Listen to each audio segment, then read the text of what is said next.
Hello दोस्तों, स्वागत है आपका अपने YouTube channel excellent English word में। और आज हम बात करने वाले हैं फ्यूचर इंडेफिनिट टेंस। ठीक है, फ्यूचर इंडेफिनिट टेंस क्या होता है, यानी कि अभी तक हमने प्रेजेंट और पास्ट को कंप्लीटली पढ़ लिया है। अगर आपने हमारी वीडियोस को नहीं देखा है तो आप जा करके हमारी पीछे की वीडियोस को देख सकते हैं। ठीक है, और आज हम स्टार्ट करेंगे फ्यूचर इंडेफिनिट टेंस। तो क्या होता है कि जैसे अगर आपको कहना है कि मुझे ये काम करना है या मैं ये काम करूंगा, तो ऐसे सेंटेंसेस को बताने के लिए आप यूज करते हो फ्यूचर इंडेफिनिट का, यानी ये फ्यूचर इंडेफिनिट के वाक्य होते हैं। जैसे मैं कल दिल्ली जाऊंगा, मोहित कल पतंग उड़ाएगा, हम लोग मूवी देखने जाएंगे। यानी कोई काम अगर हमें भविष्य में करना है तो उसके लिए हम यूज करते हैं फ्यूचर इंडेफिनिट टेंस का। पहचान क्या होती है, अगर हिंदी से इंग्लिश में ट्रांसलेट करना है तो हमने जैसे यहाँ पर लिखा कि इन वाक्यों के अंत में गा गी गे वर्ड्स आता है। गा गी गे, जैसे मैं जाऊंगा, मैं खाऊंगा, मैं पीऊंगा, मैं उठूंगा, मैं बैठूंगा, मैं अपने दोस्तों के साथ नदी में तैरने जाऊंगा। ठीक है, तो जो जिन भी वाक्यों के अंत में गा गी गे, ये सब वाक्य के अंत में, वाक्य क्रिया के अंत में, वर्ब के अंत में अगर ये आता है, ठीक है, तो उस सेंटेंस को हम मानते हैं कि हमारा फ्यूचर इंडेफिनिट का वाक्य है। इसको हम कैसे बनाते हैं, आइए चल के देखते हैं किस तरीके से ऐसे टेंसेस का अनुवाद किया जाता है। चलते अपनी नेक्स्ट स्लाइड पे। ओके जी हाँ, अफर्मेटिव सेंटेंस। सबसे पहले क्या होता है अफर्मेटिव सेंटेंस, सभी लोग को पता है। हम तीन तरीके के सेंटेंसेस को बदलना सीखते हैं, अफर्मेटिव को, नेगेटिव को और इंट्रोगेटिव को। अफर्मेटिव में देखिए, हमको सब्जेक्ट के बाद यहाँ पर जो हमारी हेल्पिंग वर्ब आती है वो आती है विल और शैल।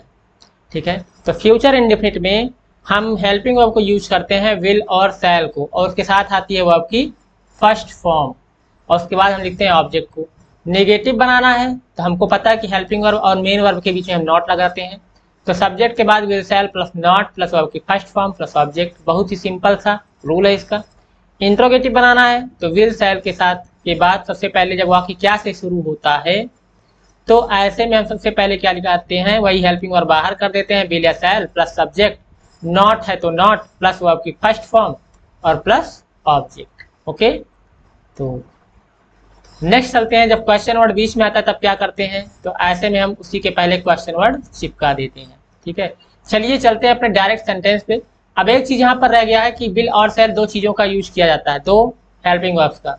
तो कहाँ लगता है विल, कहाँ लगता है शैल। ठीक है, तो वैसे तो बोलचाल की भाषा में अब केवल विल का ही प्रयोग होता है, शैल का यूज नहीं किया जाता है।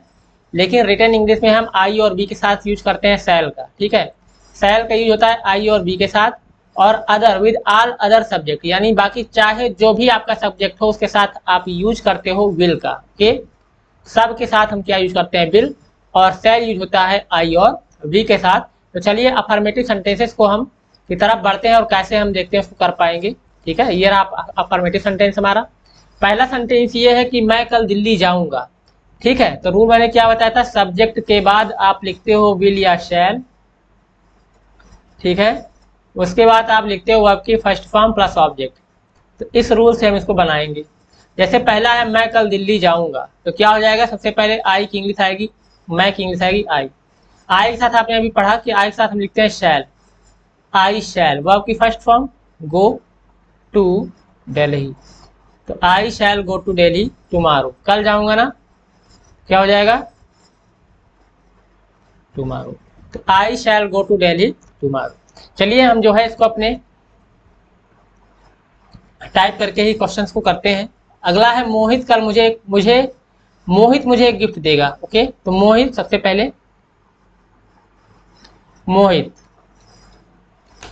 के साथ हम क्या लगाएंगे, मैंने कहा था आधा सब्जेक्ट साथ विल लगता है, तो मोहित विल गिव मी, मुझे देगा, है ना, तो मोहित विल गिव मी क्या देगा, ए गिफ्ट देगा, एक गिफ्ट। तो Mohit will give me a gift.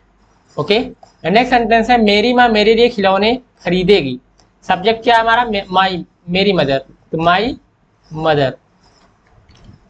My mother साथ हम वर्ब लगाएंगे विल, तो my mother will by, by का मतलब था खरीदना, विल बाई क्या खरीदेगी, खिलौने। My mother will by toys for me. Okay, my mother will by toys for me, मेरे मदर मेरे लिए खिलौने खरीदेगी। तो यहाँ पर हम हर जगह पर वर्ब की फर्स्ट फॉर्म का यूज कर रहे हैं। कल खूब बारिश होगी। ओके, तो इट विल, हमने कहा था बारिश वाले में हम क्या लगाते हैं इट, तो it will rain heavily, it will rain heavily tomorrow. Okay, next question, हम कल ट्रेन से देहरादून जाएंगे। तो हमारा सब्जेक्ट है हम के लिए लगाते हैं वी, और वी के साथ हमने पढ़ा है हम लगाते हैं शैल। वी शैल गो टू, कहाँ जाएंगे, देहरादून, और कब जाएंगे, कल जाएंगे। हम कल ट्रेन से देहरादून जाएंगे, तो we shall go to Dehradun by train, by train tomorrow.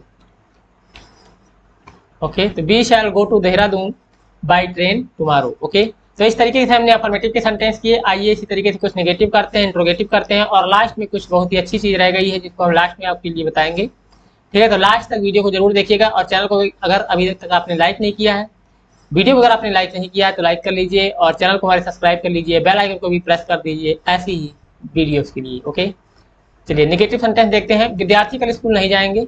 Okay, तो विद्यार्थी की इंग्लिश होती है स्टूडेंट्स, स्टूडेंट्स। चलिए पहले मैं इसका एक स्ट्रक्चर बना देता हूँ। देखिए स्ट्रक्चर मैंने नेगेटिव का बताया था वहीं पर। सबसे पहले आप सब्जेक्ट लिखते हो, प्लस आप लगाते हो विल या शैल। इसी के बाद अगर नॉट सब्जेक्ट है तो सब्जेक्ट आ जाता है,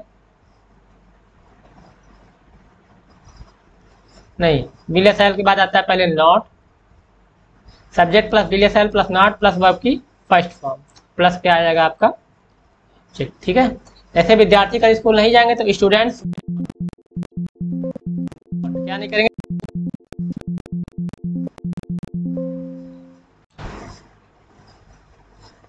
students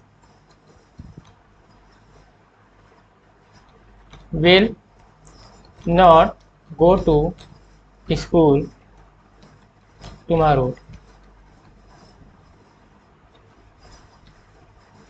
okay, students will not go to school tomorrow. Next है तुम फैजाबाद नहीं जाओगे।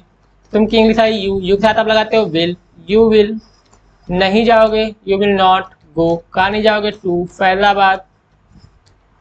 तुम फैजाबाद नहीं जाओगे, you will not go to Faizabad. Okay, next sentence, हम कल मूवी देखने नहीं जाएंगे, तो we shall not go to see the movie. हम नहीं जाएंगे। देखिए वी शैल नॉट गो, यहाँ पर हमारी जो मेन वर्ब है जाना है, मूवी देखना नहीं है। वी शैल नॉट गो, कहाँ नहीं जाएंगे, मूवी देखने, टू सी द मूवी। कब नहीं जाएंगे, tomorrow. Okay, we shall not go to see the movie tomorrow. Next sentence चलते हैं। हम यह नौकरी नहीं करेंगे, हम यह नौकरी नहीं करेंगे, तो हम आता है वी के साथ आप यूज करते हो शैल का। वी शैल नॉट क्या नहीं करेंगे, डू, क्या नहीं करेंगे, this job. We shall not do this job. Next sentence, Suresh मुझे अंग्रेजी नहीं सिखाएगा, तो सुरेश विल नॉट, क्योंकि ये आई और बी के साथ शैल लगाता है केवल, सुरेश का क्या लगेगा, विल। सुरेश विल नॉट क्या नहीं करेगा, teach. Suresh will not teach me क्या चीज, English. Will not teach me English. Suresh will not teach me English. ठीक है, तो ये काफी आसान सेंटेंस है, बहुत ही आसान है। आपको इतना याद रखना है कि विल शैल के साथ वर्ब की फर्स्ट फॉर्म का यूज करना। बाकी सारे सेंटेंसेस के स्ट्रक्चर अगर आपने किसी भी टेंस को पढ़ना सीख लिया, स्ट्रक्चर बनाना सीख लिया, सारे के स्ट्रक्चर बहुत ही आसान होते हैं। अफर्मेटिव, नेगेटिव, इंट्रोगेटिव सारे का स्ट्रक्चर सेम बनता है। अब जैसे इंट्रोगेटिव सेंटेंस की तरफ हम आगे बढ़ते हैं। इंट्रोगेटिव में क्या है कि जो वाक्य क्या से शुरू होते हैं, मैंने आपको पीछे बताया हुआ है कि जब वाक्य क्या से शुरू होता है तो केवल हम क्या करते हैं, हेल्पिंग वर्ब बाहर ले आते हैं। तो हेल्पिंग वर्ब आती है विल और शैल। क्या आती है, will shell plus subject, not है तो नॉट, प्लस उसके बाद आएगी वर्ब की फर्स्ट फॉर्म, और प्लस लास्ट में क्या आएगा, ऑब्जेक्ट। क्या आएगा, ऑब्जेक्ट। ठीक है, आप चाहे पीछे जाके देख सकते हैं। जैसे क्या तुम मेरा कल एक काम करोगे, तो सबसे पहले विल से शुरू होगा या शैल से, तो तुम है, यू है, सब्जेक्ट हमारा, तो हम लगाएंगे विल। क्या हो जाएगा, विल यू डू, क्या तुम करोगे, तो विल, उसके बाद सब्जेक्ट यू, डू, उसके बाद मी, ऑब्जेक्ट हो गया, will you do me A favour. Will you do me a favor tomorrow। Okay, will you do me a favor tomorrow। क्या यह दुकान कल खुली रहेगी, ओके, तो will this shop remains open. Okay, खुली रहेगी के लिए हो गया रिमेन्स लग जाएगा वहां पर, remain, will this shop remain open. क्या यह दुकान कल खुली रहेगी, तो will this shop remain open tomorrow. Okay, यानी कि जैसे वैसे रहेगी, यानी खुली रहेगी, तो will this shop remain open tomorrow. क्या ये दुकान कल ऐसे ही खुली रहेगी। तुम स्कूल क्यों नहीं जाओगे। अब देखिए जिसमें क्वेश्चन वर्ड बीच में आता है, जैसे यहाँ पर देखिए क्यों आ गया, यहाँ कब आ गया, यहाँ कैसे आ गया। तो जिस सेंटेंस में क्या क्यों कैसे बीच में आता है तो हम क्या करते हैं, इसी के पहले हम क्या लगा देते हैं, क्वेश्चन वर्ड। क्या लगा देते हैं, क्वेश्चन वर्ड। बाकी कुछ नहीं करना है, जैसे सारा सेंटेंस है बिल्कुल सेम ही बनाना है। ओके, जैसे एक बना के देखते हैं कि तुम स्कूल क्यों नहीं जाओगे, तो क्यों की अंग्रेजी क्या होती है, वाई। क्या होती है, वाई। उसके बाद सब्जेक्ट वही हेल्पिंग वर्ब विल, सब्जेक्ट हमारा यू, नहीं है तो क्या आ जाएगा, not. Why will you not, क्या करोगे, गो टू स्कूल। अब जाओगे tomorrow, why will you not go to school tomorrow, तुम कल स्कूल क्यों नहीं जाओगे। ऐसे नेक्स्ट है मोहित मुझसे कब मिलेगा, तो व्हेन। क्या हो जाएगा, when will Mohit, okay, Mohit मुझसे कब मिलेगा, तो when will Mohit meet me, meet me, Mohit meet me. Meet का मतलब मिलना और मीट मी माने मुझसे, तो when will Mohit meet me. काफी सेंटेंस आसान है सारे। मोहित मुझसे कब मिलेगा, when will Mohit meet me. तुम यह काम कैसे करोगे, तो कैसे की इंग्लिश क्या होती है, how.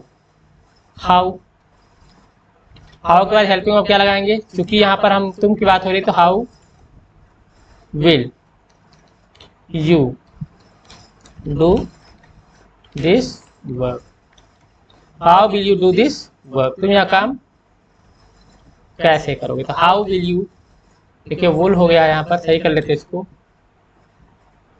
How will you do this work. ठीक है, तो अफर्मेटिव, नेगेटिव, इंट्रोगेटिव, इंट्रोगेटिव के भी दोनों तरह के सेंटेंसेस किए हमने, लगभग 15 क्वेश्चंस कर लिए हैं। ठीक है, अगर आपको लगता है कि इससे ज्यादा भी आपको और सेंटेंसेस की जरूरत है तो आप हमको जाके कमेंट कीजिएगा। हम पूरी 50 क्वेश्चंस की, हर एक चैप्टर के 50 क्वेश्चन की एक वीडियो लेकर आएंगे जिसमें 50 क्वेश्चन किए गए होंगे। ओके, चलिए नेक्स्ट स्लाइड पे, लास्ट वाली स्लाइड पे चलते हैं। काफी इंपॉर्टेंट चीज है इसमें एक, इसको देख लेते हैं। जैसे यहाँ लिखा है यदि वाक्य में जरूर या अवश्य शब्द आ जाए, यानी कोई काम का होना बिल्कुल जरूरी ही है। ठीक है, कि अगर कह दिया कि ये काम अवश्य होगा, ठीक है, तो ऐसे में क्या करते हैं, हम विल की जगह पर हमने लिखा है शैल का यूज कर देते हैं, विल की जगह पर शैल का और शैल की जगह पर विल का। अर्थात आई बी के साथ अभी तक शैल लगता था, लेकिन अब क्या लगेगा, अगर अवश्य शब्द आ जाएगा तो वी, आई और बी के साथ हम लगाएंगे विल को, और अदर सब्जेक्ट के साथ हम क्या लगाएंगे, शैल को। जैसे एक सेंटेंस देख लेते हैं, जैसे मुझे ये कहना है कि मैं कल दिल्ली जाऊंगा, होता है आई shall go to Delhi tomorrow. लेकिन अगर वहां पर यह कि मैं दिल्ली जरूर जाऊंगा, एकदम निश्चित ही बात है कि जरूर जाऊंगा, तो आप यानी डिटर्मिनेशन दिखा रहे हो, तो आप आई के साथ शैल का यूज करके आप आई के साथ यूज करोगे विल का, क्योंकि I will go to Delhi tomorrow. वहां पर आपको डेफिनेटली और ये सब जरूरी की अंग्रेजी लिखने की जरूरत नहीं। जैसे एक क्वेश्चन है, मैं लखनऊ जरूर जाऊंगा, तो आई विल, आई के साथ आप शैल लगाते हो, लेकिन जरूर आ गया तो हम क्या लगाएंगे, आई विल। क्या करूंगा, गो जाऊंगा to Lucknow, I will go to Lucknow. यहाँ जरूर कोई अंग्रेजी लिखने की जरूरत नहीं ना, हमने आई के साथ शैल की जगह पर विल लिख दिया, बस यही हमको ये बता देता है कि वहां पर नेसेसिटी को दिखाया जा रहा है कि कोई काम जरूर किया जाएगा। सुरेश तुमसे कल जरूर मिलेगा, तो सुरेश के साथ हमको क्या लिखना चाहिए, विल, लेकिन हम यहाँ पर क्योंकि जरूर लिखा हुआ है हम क्या लिखेंगे, इसके साथ शैल, उल्टा हो जाएगा। Suresh shall meet you tomorrow, Suresh तुमसे कल जरूर मिलेगा, तो सुरेश शैल मीट यू किसका, tomorrow, Suresh shall meet you tomorrow. अगला है महिमा कल मंदिर अवश्य जाएगी, तो महिमा के साथ आप विल लगाते हैं, लेकिन यहाँ पर क्या लगाएंगे हम, शैल, क्योंकि अवश्य आ गया है। तो महिमा शैल गो टू टेम्पल टुमारो, महिमा शैल गो टू टेम्पल टुमारो। तो इस तरीके से आपने देखा, हमने फ्यूचर इंडेफिनिट टेंस को बहुत ही आसान तरीके से किया। कुछ नहीं याद रखना, बस इतना याद रखना है कि फ्यूचर इंडेफिनिट टेंस में विल शैल के साथ वर्ब की फर्स्ट फॉर्म का यूज करते हैं, बाकी सारे स्ट्रक्चर आपको पता है।